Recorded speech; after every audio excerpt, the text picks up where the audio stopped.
guys, and welcome to another episode of the Mandy Show. So excuse my gaggy eye, it's a long story. I don't even think it's one you want to hear about. I've decided to sit in a different part of my living room tonight. I'm on the floor, got some roses there for you, a bit of a belated Valentine's Day treat, I guess. What is a treat though is my guest tonight, who is Jordy Deelight, who is a DJ, drag queen, singing sensation from Edinburgh, and I'm going to be asking them lots of questions about their drag career, about their plans for the future, about identifying as non-binary, and all sorts of things in between. So enjoy the interview because I certainly enjoyed it. Mwah!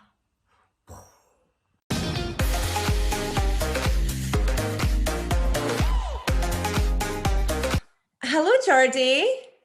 Hello, Mandy, Rainer, how are you doing? I'm fine. How are you? Let's pretend we don't know each other. Tell us a bit about yourself.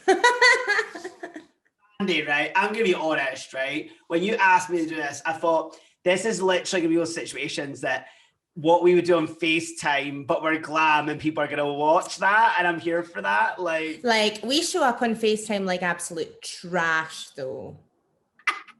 Speak for yourself. I don't look that trashy. No, you could never look trashy. So how are you doing? You good?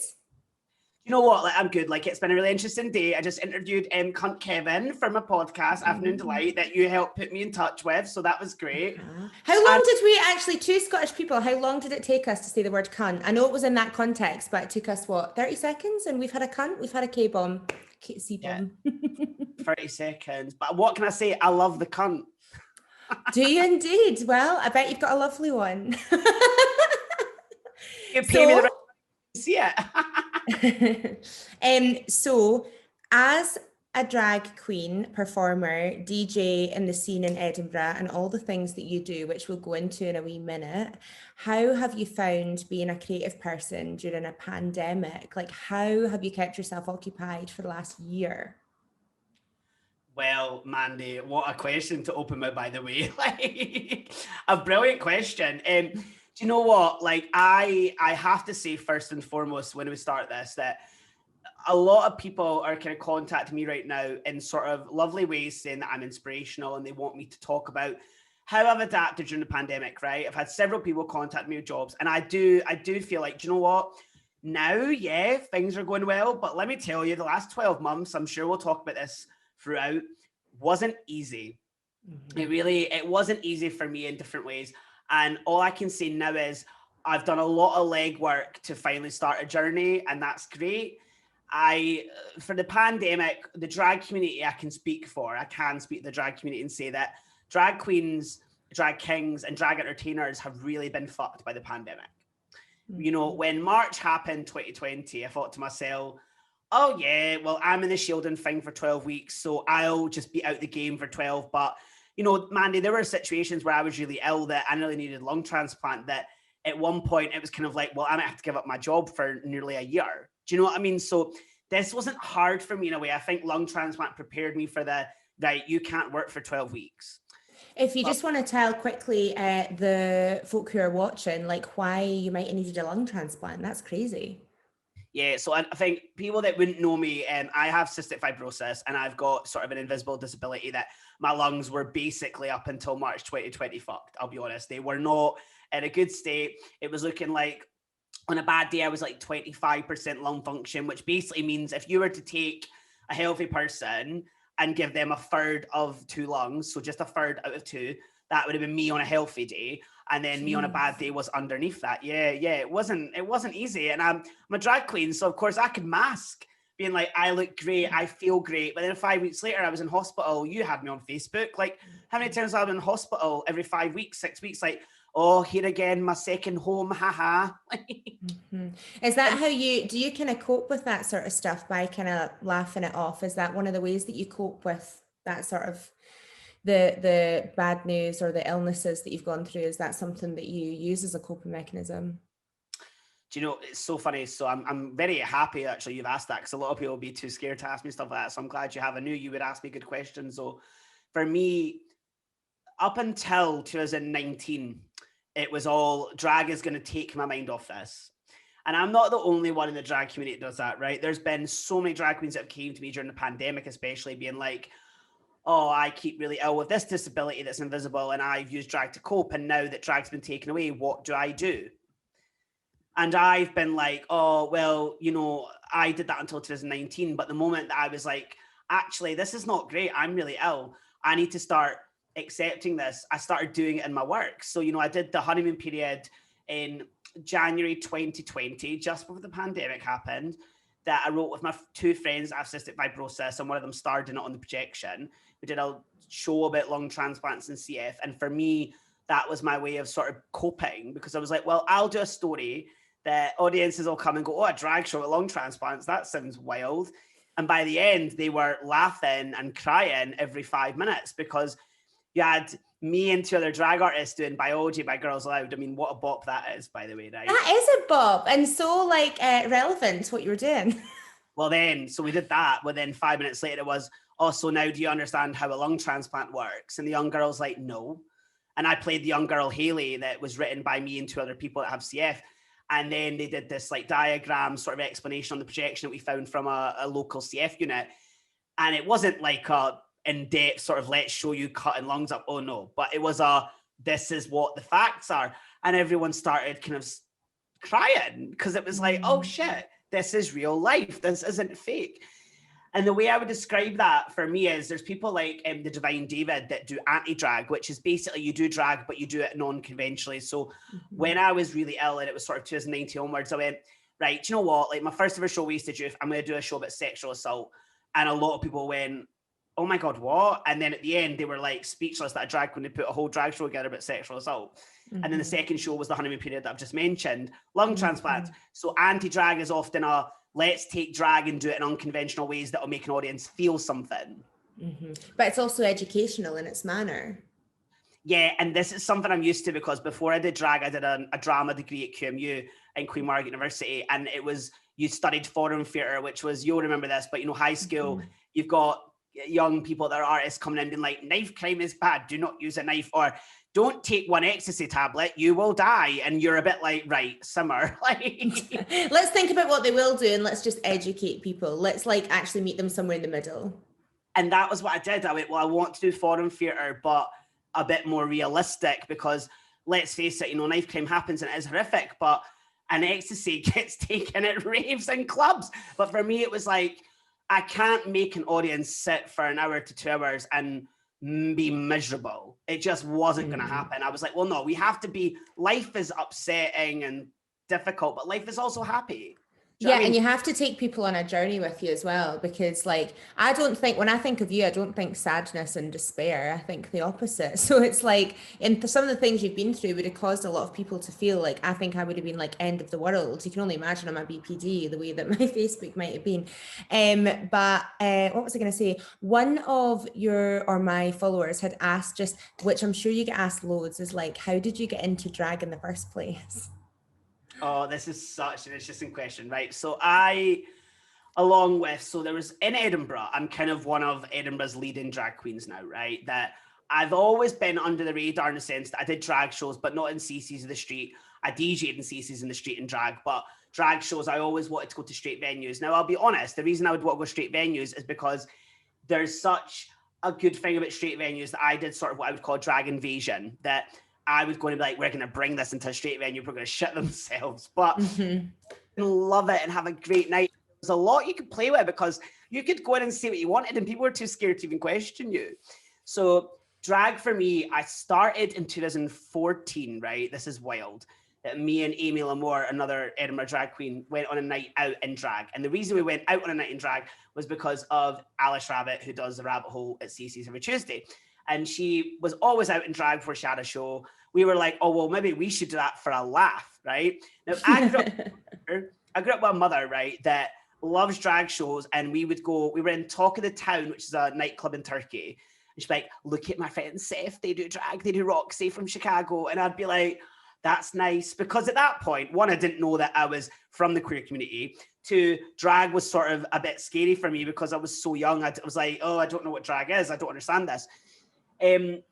And that show did change my perspective, because it was literally just them doing Liza from Cabaret. like Chicago characters, Shirley Bassey, and I went, oh, it's very tribute and persona, like drama. And then when I was at school in 6-year advanced higher drama, I remember the girls wanted me to do Mercutio from Romeo and Juliet. They were like, oh, we need to do it like Baz Luhrmann where you're in drag. And I went, I'm not fucking doing drag. Like me, feminine, non-binary person, pure masculine voice, like I'm not doing fucking drag, right?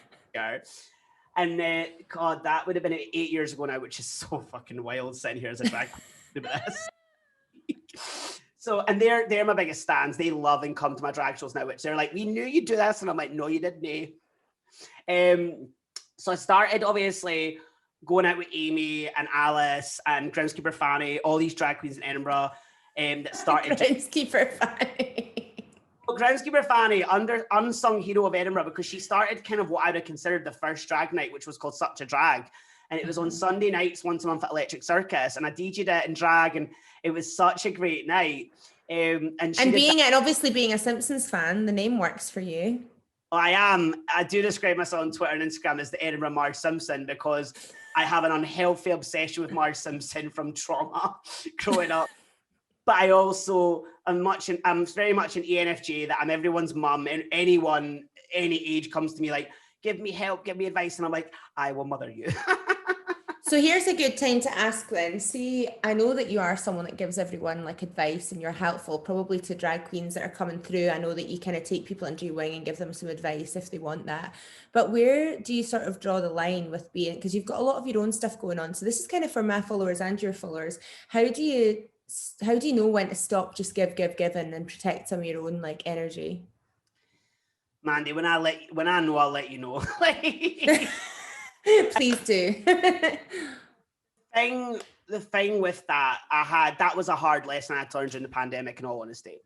I, before the pandemic, was so ill. So I hate to say this, and this is the honest truth, if you want the raw truth, because these are things I don't talk about in my podcast and work. I'll make this really authentic for your show, right? I had a lot of people use me before the pandemic, and before I was like, when I was really ill. I lost a lot of friends, unfortunately, because the double-edged sword of me being ill was a lot of people were there for me when I was ill. And that was great, right? But all of a sudden, when life got in the way, that they wanted to get partners, they wanted to work regularly. I think the problem we have as a human race in general is we offer too much at the beginning, and then we don't know when to cut it off. Mm-hmm. And a lot of people do a stark thing of, well, I can't do this anymore, so goodbye. And I do not judge anyone or begrudge anyone being like that, because that is unfortunately a thing in life that happens. But before, I was so ill that there were so many people in my life that, yeah, they came and visited me in hospital. But I hate to say this now at 26, but I will, that I do often sometimes go, they clearly wanted to heal a wound, that if they came to someone in hospital, they could go and say, well, I went and seen Jordy in hospital, so I know that I'm a good person. And that's fine, because I'm glad that helped them. For me, when I got well again, because I was ill on off for years, when I eventually got well again during the pandemic, I started again doing what I used to do, that I'd be like, okay, let me mother you and take care of you, to loads of people. During summer, obviously, you could see people. So I was regular seeing friends I hadn't seen for 6 months. And the difficulty was that I really wasn't the same person after 6 months. I'm not even the same person now, nearly a year on, I'll be honest.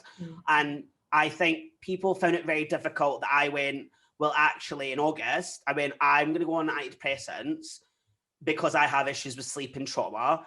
And I can't give you what I've been giving you for years. And that's partly my fault. I can't. And I think a lot of people, Mandy, didn't like that, because I gave too much and they took. And you know what? My biggest thing I will say is I maybe gave too much, and I didn't think of the circumstance with that. You know, I didn't think of the repercussion that when you give people loads, they depend on that. So I think now I'm at a good point that I know my boundaries. I think being friends with you particularly, because you, obviously, in the work you've done, have really emphasized me boundaries.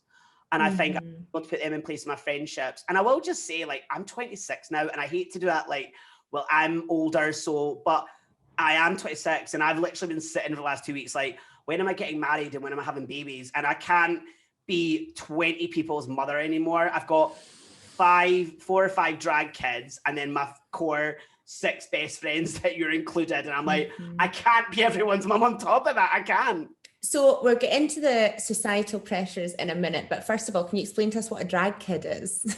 Not your biological child, I'm assuming. I mean, maybe one day my biological child will be my drag child. I think I'm very keen to adopt as well in the future, so maybe that would be a drag child as well. A drag child in the community. So basically, there's a thing. I actually realized I'd made it this year, right? When I had 4 kids come to me and say, "Will you be my drag mother?" And I thought, what? I thought, I'm not old enough to be a drag mum. But I have turned 26, and actually, when I was asking other drag queens to be my drag mother, they were like 30, and I was 18, 19 at the time. So actually, it makes a lot of sense to me now. A drag child is basically, I'm the mother of the house. So we do the house of liability that I started. Amy Lamore at the time was my drag sister, still a good friend out of drag, obviously, but, you know, we're not a sister anymore in the house liability. And we started that name because basically we were like, oh, what do we all, when the drag children came to me, I had to sit and go, well, what do we all have in common? And basically, I'm so wanky, right, with the concepts that I was like, we're like, there's the House of Rabbit and CC's, and they're gorgeous, beautiful, glamazon type RuPaul's performers. We're kind of the more, I guess I'd try and consider us the edgy version of drag, that we are all amazing at drag, but outside of drag, we've all got our own personal issues. So I was like, oh, the House of Liability, because we're such a liability out of drag. That's fun. That's good. And it makes you really relatable as well when people look behind the meaning of that. Yeah. Well, not many people know it. I think they just think that we're like tacky drag, which we are tacky drag. You know, I'm literally sitting now looking like I'm from the scheme in the 2000s, living my heartbroken fantasy, and I'm here for it. Like, I love that.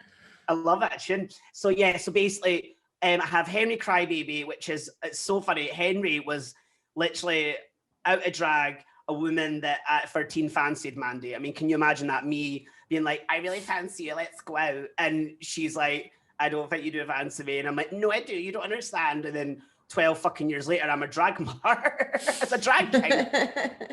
2 drag kings. I've got Henry Crybaby and Dean Gummer. I've got Anticlimax, which is just a brilliant drag name, Anticlimax, like auntie is in your drunk auntie at a wedding.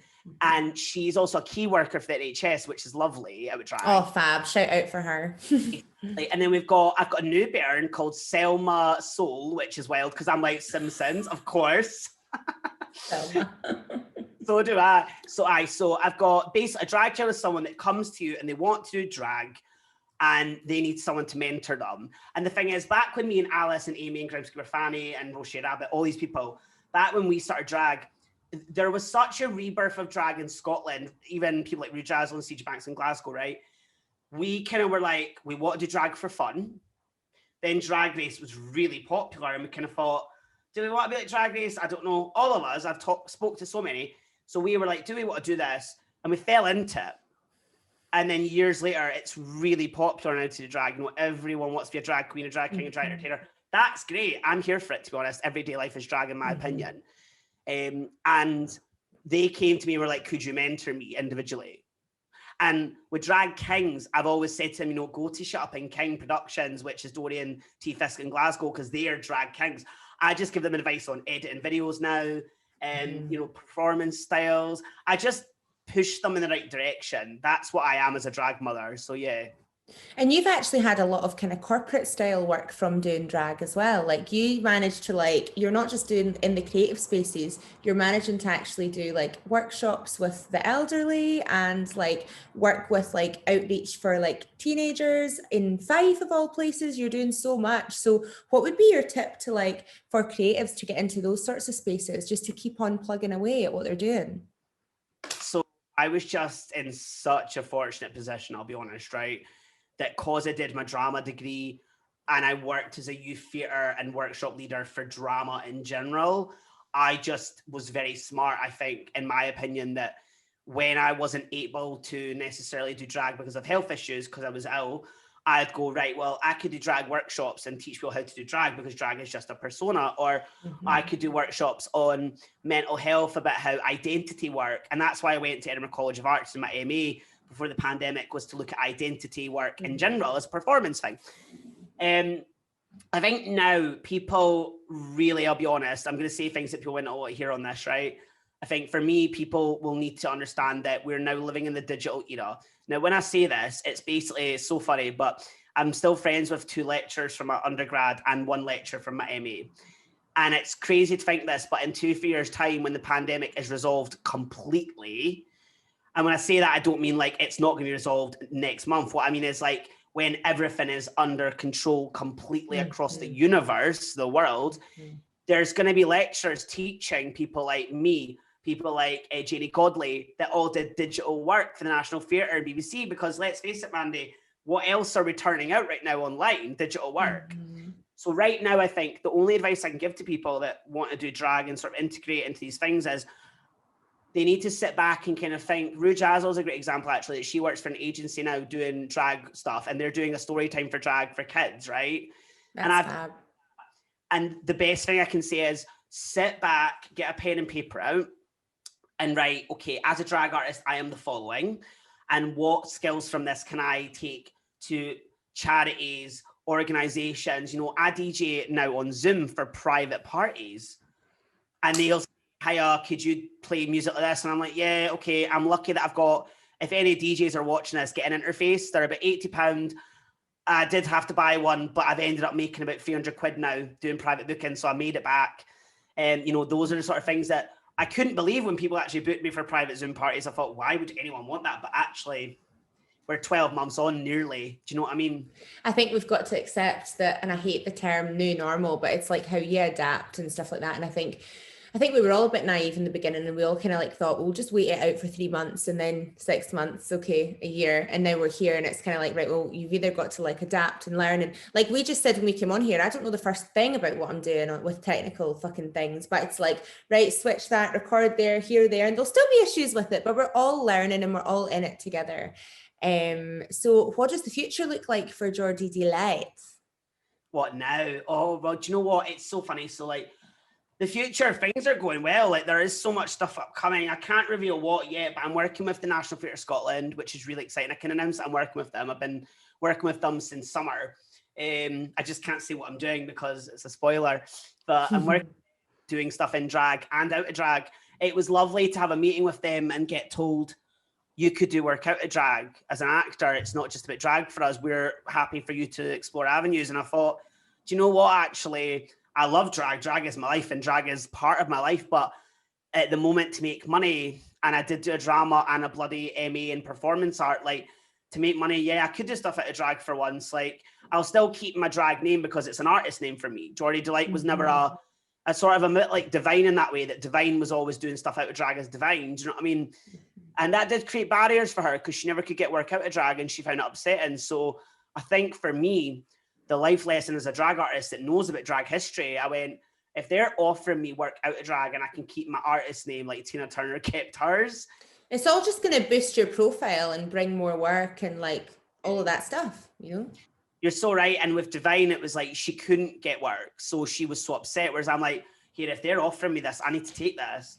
Because like, you know, it's a great organization to work for. They work in theatre, and I'm now going to be working with someone very professional in Edinburgh that I can't again name, but it's opening a lot of doors. So things like that are going well.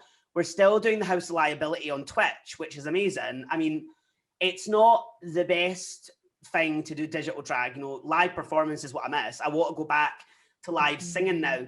During the pandemic, I couldn't sing because I was obviously... That's what I was going to ask you. So because of your CF, singing was never a thing for you, but you can be triple threat now. It's like when I was at high school, singing was all my life, right? Because I was well. When I was in 5th and 6th year, I had the best years of my life at high school, which was good timing because it was my hires and advanced hires. So, I mean, what time to be well? And I would do singing lessons. And you know what? She was an amazing singing teacher, but she ruined my like confidence. Like I now teach people out of drag lots of things like drama, theatre, music, etc., workshops. And she ruined my confidence. And I went, I don't want to do this anymore. Then I found a great vocal coach called Lorna Brooks, who just before the pandemic, I thought, well, do you know what? Like, I just want to go back to singing for fun. And she'd be like, oh, your breathing's a bit raspy. And I'm like, it's a CF. And then during the pandemic, we started doing it on Zoom. But then I started that amazing medication called Cavchio in the end of February, beginning of March, just before the pandemic, which was great timing. And she very much like said to me, I can hear a change in your control, your technique, and just in general. And I thought, oh, great. My lungs are what they were like when I was 16, 17, and I used to enjoy this. Amazing. And I've been dropping covers constantly on YouTube. So, you know, I've applied for the X Factor. Who knows? Like... the X Factor still running in the digital age? How are they going to work it out? Is it going to just cut to Simon Cowell's face? I don't know, to be honest. I think they're bringing it back and reformatting it. And I will say to them, like, I don't know much about it and I haven't heard anything. I just submitted videos. But I will say, actually, the pandemic's been so shitty that if they brought it back, I think a lot of people would watch. Oh, 100%. They'd want to see entertainment that they could put on their telly and just, it's there. And if it's me, that's even better. Oh, 110%. We'll keep our eyes peeled for that. And also, I can't let you go without talking to you about Drag Race. So who are you enjoying on the UK Drag Race at the moment? What are your thoughts? Who have you got pinned to win? The UK season 2.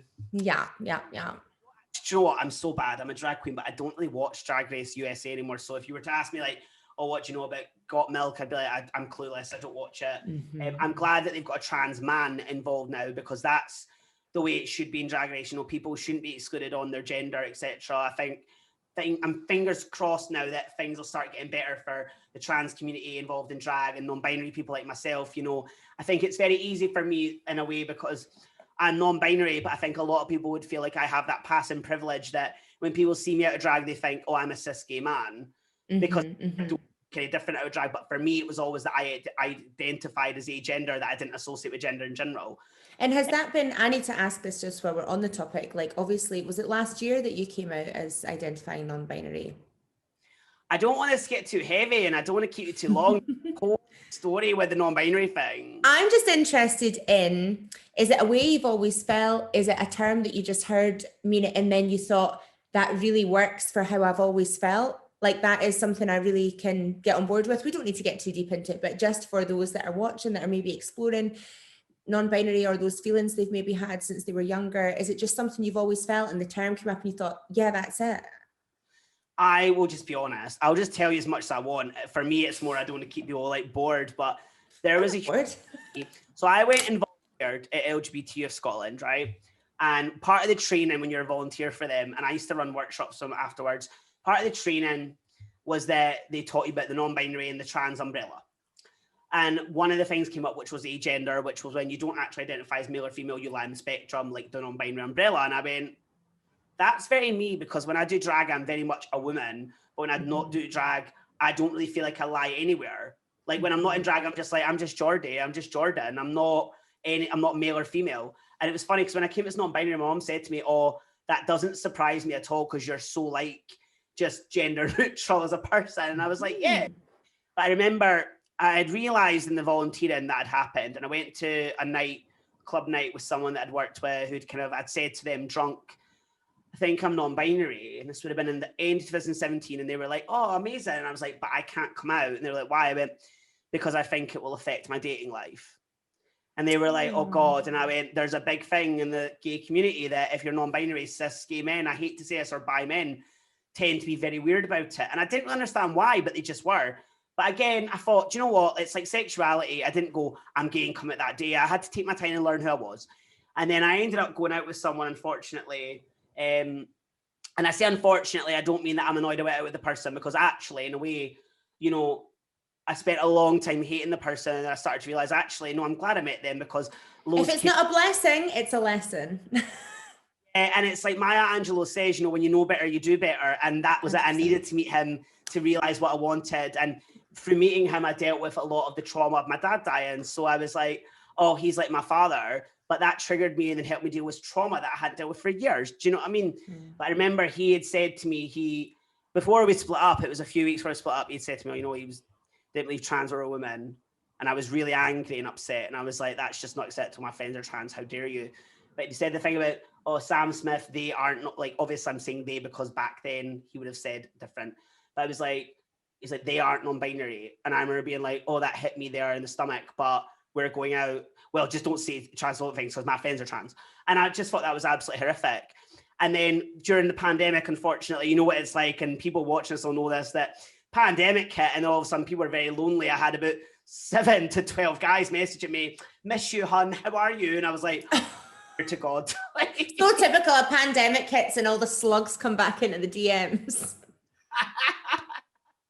That was it though. And I just went, But one of them, that guy, I was like, oh, I genuinely thought, fuck, like, what are we going to do? And it just got so complicated. And I remember the moment in summer when I went on antidepressants because I wasn't in a good place, because, you know, I just wasn't in a good place. And they saved my life. Like, I used to be, Mandy, so bad for being like, antidepressants are terrible. You should never go on those. Right. And I went to therapy for 3.5 years and finished it during the pandemic. I left it in 2020, which I'm not saying as sort of, I left therapy. I mean, I left it. I managed to actually finish, but 3.5 years of my life, like, and antidepressants, genuinely, I never realized how ill I was because I hadn't slept, and they changed my life and they helped me, and they're not for everyone. But that guy, I just remember we completely called it quits in August. And then I made this kind of bold move to go, right, well, do you know what? I am not going to be with him, so I can just come out as non-binary, because it was my friend Lucy I came out to in October 2019 when I was really drunk properly. She was the first person I told out of that guy that I worked with. And then I told Amy Lamore, and I told all my close circle of friends. And it got to the point that I went, I'm not going to, and I hate to say this, but it's the truth. I went, I'm not going to be with him. So I need to just, I'm going to come out because I don't have to worry now.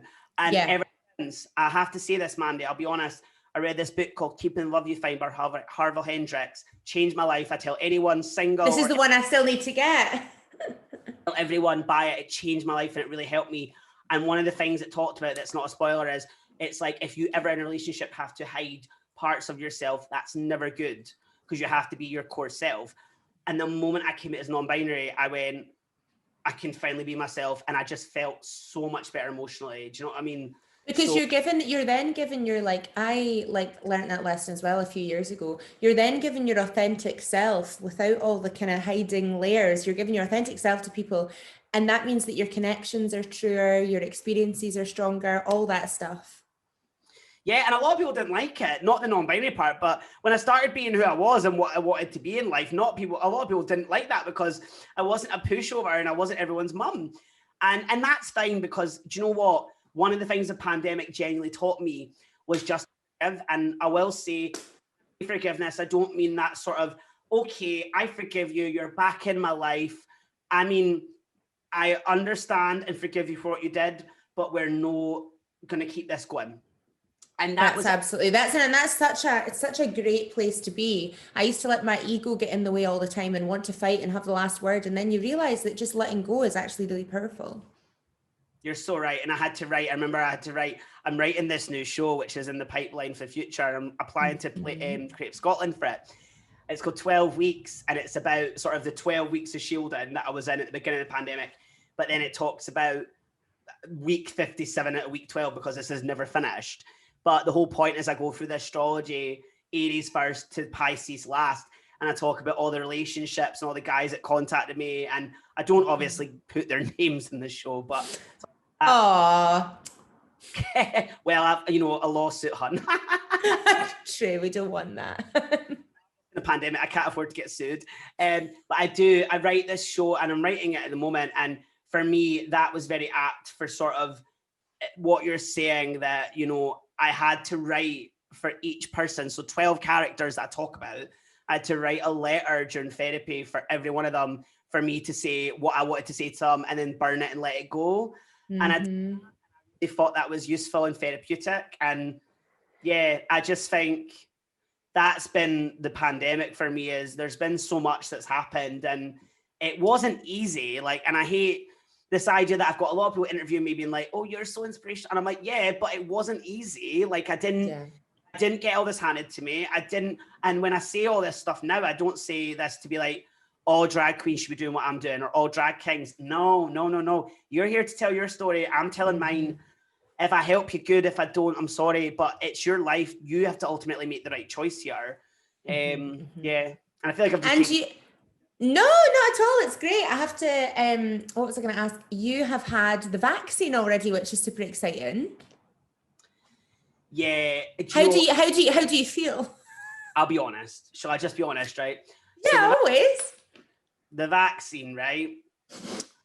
I was so thrilled I got it, because I wrote in January or February this status being like, they've announced that I'll only get one vaccine by May, and I am so raging and Sturgeon's an arsehole. And for me, the difficulty with that was that back then when I wrote it, CF wasn't considered group 4, which was like really high risk. CF Really? Yep, it wasn't in group 4. It was group 6, and it was underlying like asthma, MS, all that sort of stuff. It wasn't considered group 4. And they changed it, thankfully. And I can't believe I'm going to say this, but it was the Westminster government that changed it. And I thought, Tory cunts. But I was like, thanks, Boris is the one time you might ever say that, ever. He doesn't even deserve a thanks for that. Anyway. Thank you to him for being a good human, because that doesn't take much, to be honest. But you're so right. So I was like, I got offered it. The reason I got offered it, funny enough, was that honestly, Mandy, 100 people were like, I'm getting the vaccine. When are you getting it? And I was like, I don't know. I'm juggling all this at the moment. And I kind of didn't want that reminder that like people were getting it. And I was so happy for them. I was like, yes, I'm so glad. Everyone should be getting this. I don't care if you're ill or well. Everyone should be getting this. We're in a global pandemic. And they'd go, oh, well, I just wish that it was you and I should give you mine. And I'm like, that is not going to help right now. Like, you can't give me your appointment. That's not how the world works. And I'd be like, it's absolutely fine. Don't worry about me. When I get it, I get it. And what I'd done was the CF team at the Western General, my beautiful CF team, had said to me, oh, have you had any news about the vaccine? I said, oh, I'll go and give them my phone at my GP. And I was just in a very difficult position that my GP is primarily elderly people, because no one above the age of 60 wants to live up at Northfield or Meadowbank. They don't. So I phoned them and was like, oh, what's the vaccine stuff? Should I get it somewhere else? Should I maybe try and register with an RGP? And they're like, no, we just have so many elderly people, so we can't give you an appointment, but we're doing shielding next week. I went, all right, cool.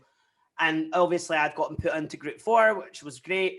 And then the afternoon, she went, you phoned this morning? And I went, yeah, it's me, blah, blah. And she went, oh, we've just started the pile, but you're obviously halfway down because you're my last name is MC. And they were like, oh, we can give you it next week though, because there's barely anyone shielding here. It's just elderly. And I went, oh, jackpot. So I got it. I'll be honest, I went in and I was fucking petrified because of anti-vaxxers, because people just troll you for so many things, as you'll fucking know on internet about things. Oh, that's another fucking chat for another day. But yeah, people will find anything to troll you about, and it is scary. Revealing any part of yourself. And at the moment, if you get the vaccine, if you don't get the vaccine, it's like saying anything. You're committing yourself to a fucking tirade of abuse either way. Yeah, and the thing is, with the vaccine, this is one of the first vaccines that actually we have had that quick. So of course, a lot of people, not just me, were like, skeptical. Are you getting and when? And I was just like, why are people asking those questions? Jesus Christ. And I got the flu vaccine in November because I was shielding, but I thought, you know what, I'll be that unlucky bugger that gets the flu during a pandemic with COVID, I would. Mm-hmm. So I got the vaccine. I went and I said to my GP, look, a lot of anti-vaxxers on my social media, because I'm a drag queen, I know a lot of people, and she just talked me through it. They're really supportive right now. She said to me, all GPs know that people are getting very riled up by anti-vaxxers. I got it. She warned me that for 24 up to 40 hours, I would maybe feel like I had the flu. I actually felt very poorly a day and a half later. I'd got all my work done that night, was fine. The next day was a bit I feel a bit sick. That night I had a sort of sweat dream. I'll be honest, I've had sweat dreams and I've not been ill. Do you know what I mean? So the next morning was I feel poorly. So I canceled my work meetings. I wrote it off as if I had a stomach bug. The following day, Mandy, I was up at the crack of dawn at 8 o'clock jumping about the place. So it was so quick. And I went, right. And do you know what? It's funny, Mandy, that you asked me this, because one of the things I wrote in my gratitude journal last week that I do, which is my new thing with Leith, was that... Fabulous. That I had wrote was that I'm so grateful that... I can't believe I'm going to say this because people will think this is so fucked to say this. I'm so grateful to experience being ill for 24 hours to realize how well I am. Because I was like that for about 3 out of 5 weeks. And then at 5 weeks, I'd be like, I'm ill, I need to go to hospital. So I would be all the time. So now I'm like, oh, I'm well. It was one day, but you know what? It was a wee reminder. It was a wee reminder that here's how shit it can be, but you're well. You're going to recover. You're one of the well lot. You're doing great. This catheter medication in the CF community is incredible. 90% of people can get it, which I mentioned on the BBC Social video I did. And, 90% of the CF community can get it. They're doing work for the 10% now because they have to, because they just have to give them another alternative. And it has changed lives. I've spoken to so many CF artist, a guy I know in London who's a performance artist, feels like he's 17 again. My friend Raylene, who's also in Gatwick, she honestly feels the same. Wow. It's so tacky, but there's a song by the Eurythmics called 17 Again. And I remember I've got a moon in Taurus, right? And when Taurus season comes around, I cry for like a month, basically, right? And I just kept listening to that and watching. I don't know if you ever watched Will and Grace. I haven't, no. Will and Grace, there's this episode where Grace basically is like really depressed because she's broke up with a guy and she can't leave her bed. And I was like, oh, hi, hun. And in the song, they play 17 Again. And I heard it and went, oh my God, I love that song. So it's Eurythmics, Annie Lennox. And the lyrics honestly were like, oh, and it feels like I'm 17 again, going through all the same things I did. And I thought, oh God, that's actually physically how I feel. It was just so apt. So yeah, so the vaccine was difficult for like 24 hours, but I mean, what's 24 hours of 300 and what's that song by Rent? Like 500, 25,000. 25,600 minutes. What a bop. That's it. What is that out of that? I played Maureen in Rent, actually. What a throwback. What a character. I think to wrap up tonight, and first of all, before we go, you have your own podcast on Spotify, which is Afternoon Delight with Jordy Deelight, which I've been a guest on, but there's loads of amazing guests. And I guess a nice way to round up would be, I know that you finish your podcasts by asking people and putting you on the spot for their favorite quote. So maybe you could give me one of your favorite quotes. Oh, Mandy. I just thought I could put you on the spot and we'll see if there's anything on the top of your head. But if not, I gave you no idea that we would do this. I've got one. And this is me on the spot, right? One song, because I'm a DJ, that everyone knows me for, and I'm doing it in singing lessons right now as a piano acoustic, and it's never been done like that. One song that everyone knows me for is DB Boulevard's song Point of View. It followed me my whole life. I listened to it when I was younger. It's the video with the wee cartoon that's driving, it's a paper stick. You'll have seen it. Oh, I love that. It's another point of view. That's such a tune. That followed me because it was when my mum would put me in front of the telly when she was a single mum, she was cooking, whatever. VH1 would have that. I'd listen to it. When I was obsessed with Sex and the City as a teenager, it was in CoverGirl, which is one of my favorite episodes where she does her book cover. For me, that was always the moment that Carrie Bradshaw made it. It didn't need a man, she needed her book. And for me, that song, it finished the documentary I did with the BBC called Joy 65 Minutes to Live. And that was the last song they played because I asked them to. And the lyrics are, can't you see life's easy if you consider things with another point of view? That's so good.